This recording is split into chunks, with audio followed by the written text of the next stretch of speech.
my god! Ugh. The Mayan bat god is rare. Ugh. I mean, that feels like a punch in the gut for him, but... Good evening, everyone. Ragewood here, back with another Godforge video, and we have another juicy one for you today.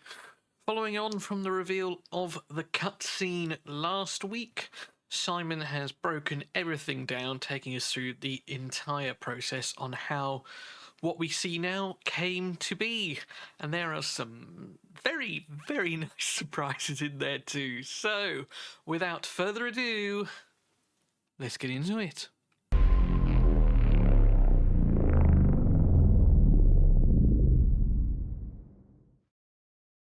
Now, as always, I will put the link to the Fateless video in a pinned comment down below, so if you want to watch it without my spiel over the top, you can.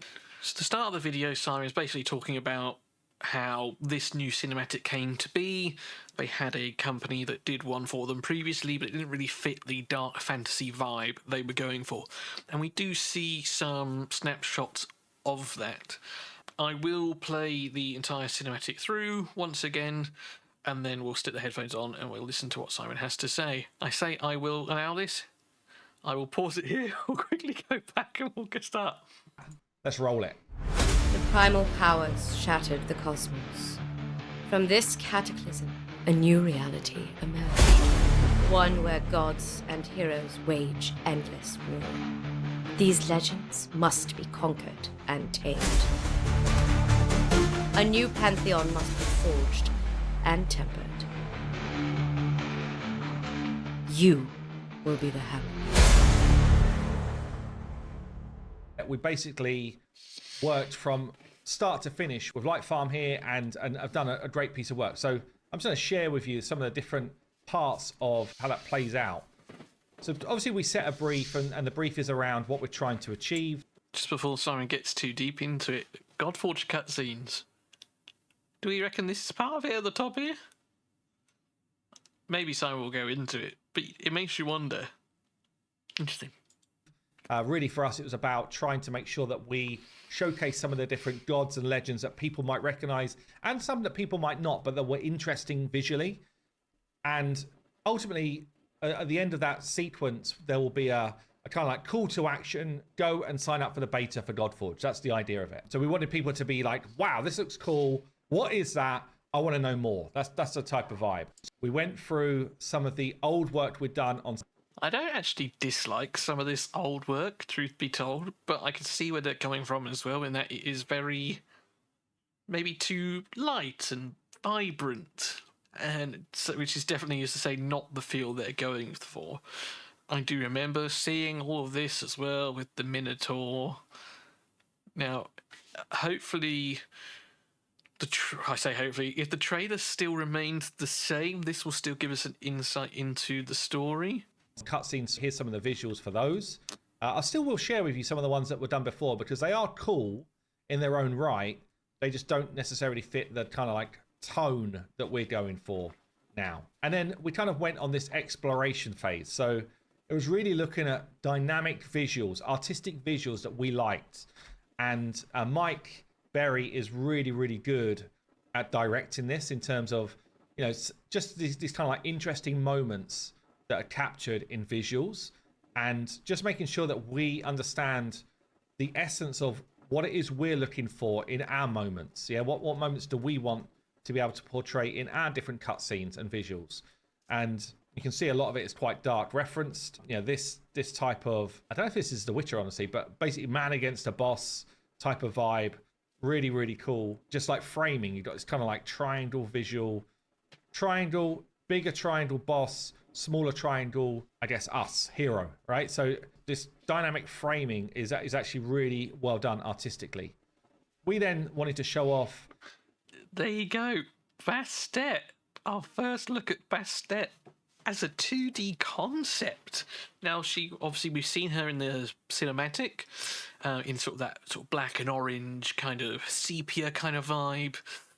We've seen the line drawing from her, which was in Dane's battle station on Instagram, I think it was. But this is our first look at her in-game. Doesn't say what rarity she is. I still think she's going to be perhaps an epic hero. But as this video will show us as we move on, I've got quite a few guesses wrong recently. So there we go. But she looks cool. Very cool. And I love the sort of torn cape on the back, like cat claws. Wicked. We shared a lot of our different... Yes, they went with the spear. Oh, I'm so pleased to see that. We've only seen Izanagi's exploration and his body. We've not seen his weapon. I said it would be cool if it was the jeweled spear from the lore, which they used to create the island, which they then inhabited. Oh, that's so good. I'm really pleased with that. And Ah Puch. Ah Puch, he's the boss, so it's not Zolotl that we thought it might be. Oh, wow. That is such a cool design. And they were talking about it in the podcast as well, that he was like one of their favourite cat. He looks stunning. character designs with... Just going to pause it here again. Oh, that is so cool. Why can we not have that as a character? I mean, to be fair, it might be like Raid, in which some of the bosses are playable characters. But, oh, I want him so bad. With the team at Light Farm, we were like, look, these are some of the different heroes that we think could play out really nice. And this is the one that I thought might be Ishtar. But we'll come back to that later on. But still wicked. Nicely. And not all of them got into the final piece, but it's just giving Light Farm a kind of idea of what we're all about at Godforge. So we then go on this exploration of, okay, who's already done this in the style that we like or feels similar to that type of vibe? So the guys at Light Farm then went and just explored different images. Theros MTG, yeah. Could have gone with Theros Beyond Death as well. I think this is the land Nykthos Shrine to Nyx. Plains, Forest.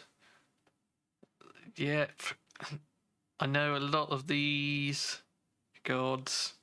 Heliod. That begins with an N. Epifara. He's a red-white card. Does lightning bolt damage? Super cool. Is themselves, and they were looking at some MTG stuff here, and this kind of like heroic, godly worlds, massive statues, that type of thing, larger than life, really, really kind of like cool visual. He does Perforos. I forget his name. But I said in the podcast episode, one character or deity I would love to see would be Erebos and Nyx. This is the kind of vibe I'd get from like Erebos, who was similar to like Gaia. So the Olympian gods are sort of like the children of Gaia. Well, the Gaia was there. It's like a primal power before, when there was chaos, before there were gods. And then Erebos had children like Hypnos and Thanatos. Like, this is what I would love to see him in game as, if they bring him into game. From this world. And then they were also looking at some posing. So, dynamic hero posing. This is actually a great image here. Look at this one. That looks like Unbreakable Formation to me. Love that. Like I guess it's Spartans, but they don't have the sort of normal Spartan color. But anyway, that type of idea, just like this sort of dynamic shots. They also did some exploration using Midjourney, which is like an AI art tool, really just for composition, contrast, style of drawing. So none of this is obviously in the final piece. We actually use AI a decent amount for exploration. Okay, we do exploration on different art styles and stuff like that. Some of the stuff currently in the demo, for example, is done with AI, but it's either AI based on something that we've done to enhance it, or it's an AI placeholder image, so that we've got like this is the type of direction we want to go, and then the artist comes in and does the full work. But you can see here, like this contrast in lighting, really, really cool. Really like that. Again, this type of feel that the actual characters are pretty well defined, but then the rest of the world is kind of nebulous. And again, we felt like that is a good look for us. contrast. Again, really, really well done. This kind of idea of a battle scene. So just some really cool exploration. Can I just say, I love the Yoda and Darth Vader here. I think that's so cool. Work. This one feels a bit more Guardians of the Galaxy or something like that, or the Watchers. Like, again, just some cool imagery here to basically start conversations. So for us, it was about Light Farm presenting to us, this is the direction we want to go, and then we were just kind of like giving our input over that. So in the interest of keeping this video reasonably short and digestible, I'm going to skip the very next bit, which is the storyboard and how it all came to be. Now, I don't want to skip it. It is awesome. But I know that we're going to be talking about a few things in a bit, which will drag this out perhaps a little longer. So do go check out the Fateless video. New cutscene for Godforge, you can't miss it. And it's really cool watching the development of it from different characters and how the characters changed into different ones and that kind of thing. And some of it at the end, the work they've done is phenomenal. It really is. But so we're going to skip the storyboard start and let's get to some of the heroes. Loads more work was done, a bit more exploration, and then it gets us to a point where we start to now give them the different characters from game. And it's like, right, these are the ones we want you to represent. This is going to be a reveal, actually, because we've talked about this. Yeah, they have talked about this. I'm so glad we got the close-up. Now, I sort of mentioned it in the CC chat. The only thing that's missing that I can't see is he was said to have bells or chimes that sounded every time that he made a step, so people would run inside and sort of hide their sick and all that to stop him from hunting them down. If you want to know more about Ah Puch as a hero and a god and what it was about, go check out my video where it says titled like New Dungeon Boss Revealed. If I can figure out how to put a card over here, I'll do that. I'll try and make it appear somewhere. But my god, they have hit so many tropes as well. Like, he was associated with sort of owls as well, and he had like feathered crowns. You cannot do better than what we're seeing here. My days. But here's something else. Feather crown based on the Sean 1 model. Put fuller and higher on the head. Now, what is Sean 1? Let's pause this for a sec. Now, a very quick Google without going too deep into anything. Aztec Sean ones are highly ranked warriors within the Aztec army, so this is likely going to be an uncommon hero. We've seen the Eagle Archer already, so this is likely going to be a melee uncommon hero, would be my guess. So perhaps this is sort of the back of it here, and perhaps another character I need to sort of think about making a page for. So yeah, cool identity there. Mask is inspired by a gas mask. Yeah, okay, I like that. The inner part of the character's face would be similar to the image. Yep. Detail on the forearm. Yep. Oh, I wish we could read this. Oh, he's so, like, take a bow, Esther and Galeen. The pair of you just knock out the His park. boss a few times. Ah Puch. Ah Puch. I think it is. In Puch. terms of pronunciation. Freaking awesome design, by the way, from Esther and Geraldine here. Absolutely. It's probably my favourite one so far. I love it. It's absolutely amazing. That is phenomenal. Love that. I was like, he needs to be in this little trailer. Okay, and in the trailer, he is in, I think it's this shot. This is the shot, but actually in the final piece, you see he turns. He's turned on us slightly. Let's see if I can grab it quick. You see, in the end, we were like, we want to see him. So we kind of just had his face turned here. I've done a really good job of representing. Melee character, perhaps interestingly, or maybe he's going to be casting a spell here. If he doesn't do something quick, he's about to get chinned by Mjolnir. Him. But yeah, super cool, honestly. Really, really cool. So anyway, yeah, he's in. And then we had Aya. Now. Oh, Camozotz is a rare. Oh my god. Ugh. The Mayan bat god is a rare. Ugh. I mean, that feels like a punch in the gut for him, but I understand in many talks that they've had, not everyone can be legendary, and you know, especially when you can take, for example, you got Quetzalcoatl and amongst others, of course, but he's only going to be one up over an Aztec warrior, perhaps? That doesn't feel right. They specifically don't zoom in on him.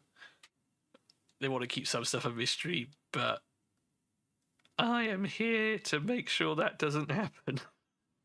But Ishtar, which we got wrong, is actually Aya, so let's quickly take a look at Aya as a hero. Now, when I guessed Ishtar, it was literally just a guess. I literally just pulled a name out of a hat and hoped for the best. But Aya is the goddess of dawn and light and the wife of the sun god Shamash. Outtro is her name in Sumerian. Now, we did mention that Outtro could have been one of the options for this person, and it was just a matter of time of waiting till we found out. But they have hit so many of these tropes here. Dawn and light, representing forces, justice, renewal, life, all those kind of things. I was going to say morning glory, but no. Maybe we'll edit that bit out. Maybe we won't. But she is very cool.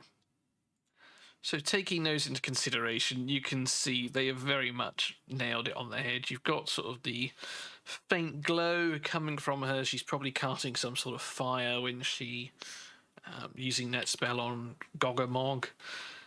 Yeah, just the sun on the back. Yeah, just lots of cool callbacks, maybe, I suppose, and using these influences. Very good. Love it. Shamash. Gogmagog, who's the giant who's being like beaten up on by two. Shamash and now Gogmagog, again, I guess that maybe it was Kurninos, because I couldn't think of anyone else who it might be from Arthurian legend, but here we go. So again, let's take a look at, so I got the hiccups, do apologise. Let's go take a look at Gogmagog. So Gogmagog, who is he? Essentially, down in one of the books, I think it's written down here, the founding of Britain, yeah, the island known as Albion was filled with giants, Albion being Britain. And essentially, he was, one of the last of these giants, and he was thrown off a cliff by Cyrenius, which is the legendary hero which Cornwall is named after. Very cool. He loves reading some of these tales. The tale of Gogmagog's ancestry was composed later, known as the Albion story, claimed to be giants sailed from Albina and her sisters. Yeah, very, very cool. Gogmagog the giant, and I am happy to be wrong once again, and something that I will need to change. And Aya here, we got Quetzalcoatl by two, Shamash and there we go. So this is the closest we get. He does look cool, though, doesn't he? He does look cool. And Aya here. We got Quetzalcoatl. We got the Sphinx, and they start to sort of frame what these different shots could look like, and we kind of went through that as well with the team here. So very cool, honestly. Like, this shot is so damn good. Yeah, you're almost amazed they didn't use that one. Like, that is amazing. Now, they are obviously in the final piece at the end, but yeah, it's so good. So you can see all of the work that's going in to then hit the final piece. And let's play it through one more time, just for fun. The primal powers shattered the cosmos. From this cataclysm, a new reality emerged. One where gods and heroes wage endless war. These legends must be conquered and tamed. A new pantheon must be forged and tempered. You will be the hammer. So there you go. I mean, honestly, I haven't even touched on the voiceover yet. We got a voiceover actor in, or actress in. And she came through with a couple of lines. She was like, I'm now going to deliver it in like a charming way. And then she delivers it and you're like, how is that the same person? But anyway, super cool. Like really, really great to be a part of these type of things. There you go. And that is the end of the video. But touching on from the voice actors things, a lot of people think it's an easy job. It's really not. Like, if you actually be in a room with voice actors, the things they can do is incredible. You know, and if you guys are a bit nerdy like me and you like Dungeons and Dragons and you haven't heard of Critical Role, if you haven't, seriously, you've been under a rock. But they are a bunch of voice actors who played D&D, Matthew Mercer being a huge name, along with some of the others. The voices that he does in the campaign in each different episodes is truly amazing. And if you fancy a giggle, go watch them. Particularly Zorth the Goblin, Zorth. Honestly, he has the entire table in stitches. It's hilarious. Anyway, that's it from me today. So thank you very much for watching. Take care, look after yourselves, work hard, but as always, play harder. And I'll see you in another one soon. Cheers.